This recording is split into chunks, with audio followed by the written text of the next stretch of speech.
Olá, tudo bem? A bênção de todos. Eu sou o Babalorixá Andrade Oxóssi. Gente, eu quero estar falando com vocês hoje aqui um assunto, tá, que eu estou vendo que está repercutindo muito na internet ultimamente, que é sobre os preços do candomblé, né, os preços dos ebós, enfim. Gente, o que acontece? Vamos lá.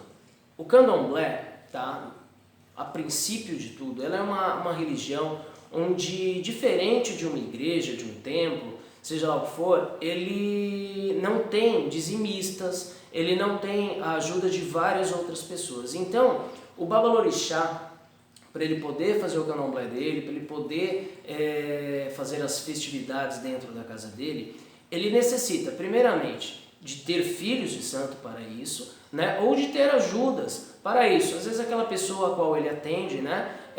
Um filho ainda não iniciado, um abiã, porque um outro detalhe que eu acho ridículo, tá, dentro do candomblé é chamar aqueles que o procuram, né, de clientes. Né? Isso de fato faz com que a religião se torne um comércio. A partir do momento que você chama, né, um seguidor de cliente, você está comercializando o seu conhecimento, comercializando a sua casa. Então isso é um ponto que eu acho que deve ser apagado, né, da mente, da cabeça e da boca de muitos babalorixás por aí.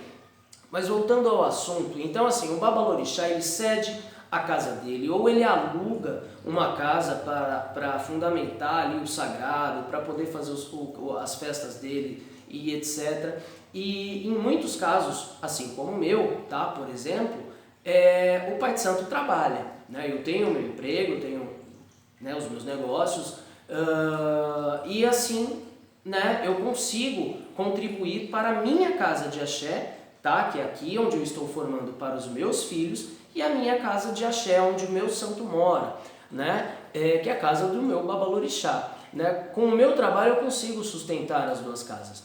Ah, André, mas a casa quem sustenta não são os filhos? Sim, né? Mas por algumas falácias que estão acontecendo hoje, né, os filhos às vezes se recusam a ajudar ou acham que a mão do Pai de Santo é cara, como os assuntos que estão surgindo hoje na internet, né, no Facebook, no YouTube e etc. Tá?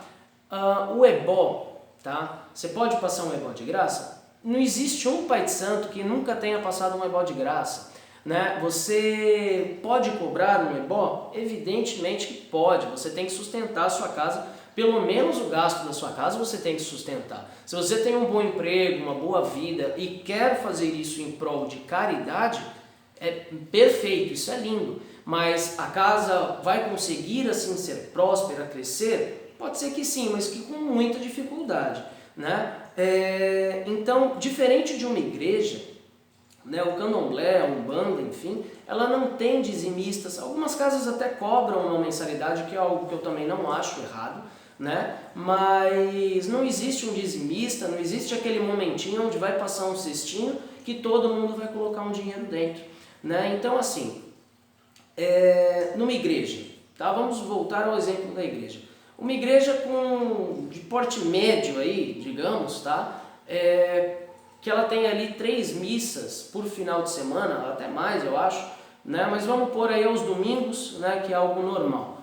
3 missas por domingo, onde ali tem 500 pessoas. Se cada um doar R$2, que sabemos que não é isso, tem gente que doa muito mais, tem gente que ajuda muito melhor, assim como no candomblé, tem filhos que ajudam por ajudar, né? E na igreja não é diferente, né? Então, mas vamos nesse exemplo, 500 pessoas, R$2 cada um, estamos falando de R$1.000, 3 missas por final de semana, né, ou por domingo, são R$3.000, ao mês, R$12.000. O candomblé a gente consegue fazer isso? Não. Então, por isso, o preço do ebó. Né? Existem casas que cobram R$100 o ebó? Sim. Existem casas que cobram R$1.000 o ebó? Sim. R$10.000 o ebó? Sim. Tudo a depender do ebó, tudo a depender de cada... Não é que o preço é feito para cada um. Isso jamais deve ser feito. Aqui na minha casa, por exemplo, independente se você tem boa condição de vida ou se você não tem boa condição de vida, o preço do ebó é o mesmo. Né? O que eu costumo dizer, né, o preço pode variar, tá? De acordo com o ebó, de acordo com aquilo que a pessoa busca, de acordo com N fatores. Isso cabe a cada babalorixá ou a cada ialorixá, né, decidir ou discernir qual vai ser o melhor preço a ser seguido dentro de sua casa, né? Existe ebó de graça? Com certeza existe ebó de graça. Existe até iniciação de graça. Aqui em minha casa é um exemplo vasto disso, né?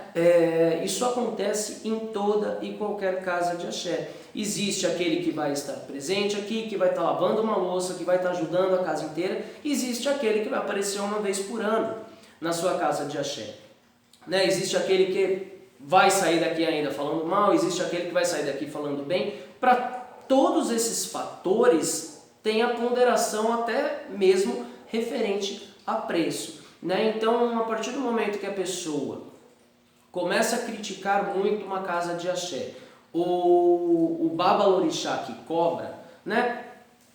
Pensem direitinho. Por quê? Porque ele cedeu a casa dele para o sagrado, ele se privou de N coisas, que nem aqui. A minha casa era aqui, né? Aqui não, porque aqui era a edícula, aqui onde é o barracão, é a edícula da minha casa fica à frente, mas hoje não. Hoje vai ser o sagrado à frente, né? O barracão é que não dá para mostrar aqui, mas o barracão aqui atrás, né? E aqui virará quarto de santo, virar outras coisas, tá? E eu estou me mudando daqui para deixar a minha casa, que é própria, para o sagrado, né? Foi fazendo ebó de graça que eu consegui isso? Também, né? Porque desses que eu ajudei, muitos outros chegaram.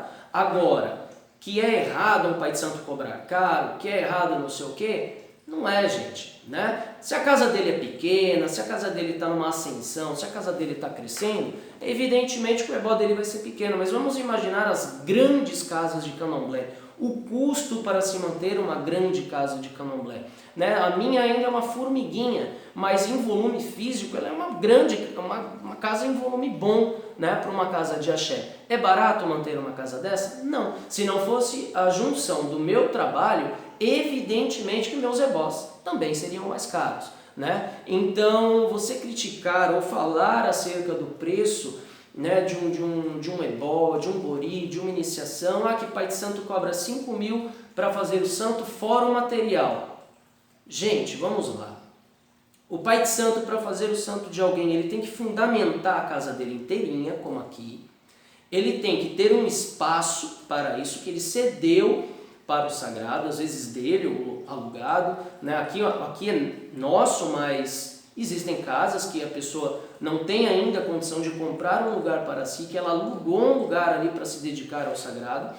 Ele fundamentou a casa, ele plantou axé na casa, ele montou as entidades necessárias ali para iniciar um axé, ele se preparou espiritualmente, tomou ali, fez a sua iniciação, tomou seu 1 ano, seus 3 anos, seus 7 anos, foi dado o direito a ele de ser babalorixá. Não é porque você tem 7 anos que você é pai de santo, tá? Tomem cuidado com isso, porque tem muita gente ficando famosa aí na internet, né, que não é babalorixá e não aceita ser chamado de outra maneira. Se você tem 7 anos tomado, você pode ter todas as entidades dentro da sua casa. Se este direito não foi dado a você, você não é pai de santo, tá? Enfim, tá? E pai de santo, para ser pai de santo, tem que ter filho de santo. Se você não raspou a primeira cabeça, você não pode fazer nada, né? Mas voltando ao assunto.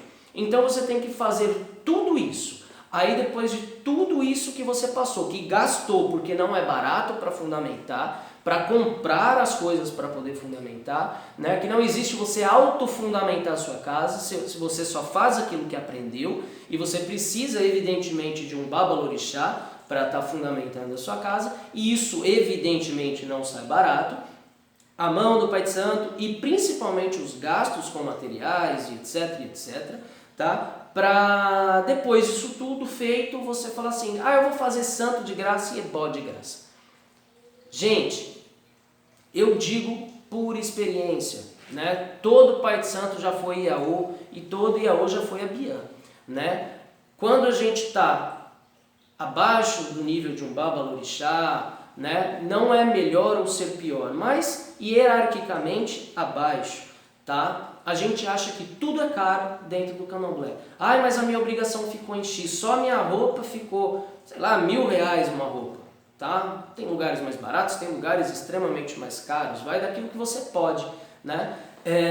Mas vamos supor, gastou R$1.000 na roupa, 1.000 da mão do Pai de Santo, mais 1.000 de grãos e etc, e etc. Vamos dizer que você gastou aí R$3.000 na sua obrigação. Nossa, isso é um absurdo. Quanto seu Pai de Santo já não gastou para poder hoje estar botando a mão na sua cabeça? Então não existe ebó barato, não existe ebó caro. Existe aquilo que você pode e aquilo que o seu Pai de Santo vê de potencial em você. Tá? Não adianta nada você ser um filho que aparece uma vez por sabe Deus quanto dentro da casa de axé, que evidentemente, né, você vai pagar de uma maneira. E aquele que está ali toda vez ralando, ajudando em tudo, é o primeiro a chegar, o último a ir embora, é o que mais toma chuchu, por assim dizer, que vai, evidentemente que os preços serão diferentes. São 2 pesos e 2 medidas. Né?